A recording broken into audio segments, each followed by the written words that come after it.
Kelo osedak kod nyathi man kod ng'ol mar obwongo mong'ere kaka cerebral palsy. Ngima ma okoni ok osebedo mayot ahinya kendo dwaro chuny motegno kaachiel kod sir mowinjore.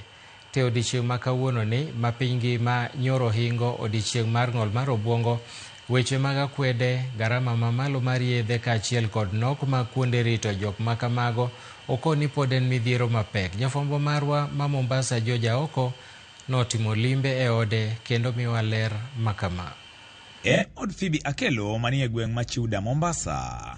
Kae ne ayude koikore mar chiwo yath ne wuode mani kod ng'ol mar obwongo. Kaseloro to kora arwako ne gode e ume. Opimona ni nyathineno ne onyuolo ka ngima maber, to kata kamano ne ofwenyo ni en kod midhiero bang' dweche buora. Koro nyathina ni ngima kata king'iye to ber abera, ochwe, nyathi maber, lakini koro neno ka ng'ute nudni ok nyal chung' kende, wengege ok mbalre maber.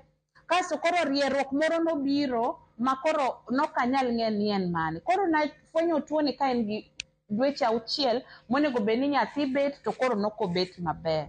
Kata kamano, ngima onyisa ni ok osebedo ne mayot ahinya gi familia mare, to chutho i wach rito nyathino. Samoro moro modonje familia no, ado wacho ni nedo ka familia te bedo mong'ol. Bedo mong'ol e yo mane?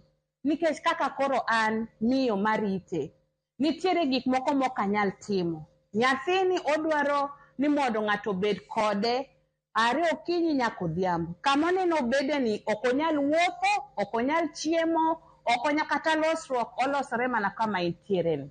Koro mano nyiso ni tijega moko ni koro inyalo ndika, kata kama ne awuogo okinyi taduogo godhiambo, an kuoma ok nyalre.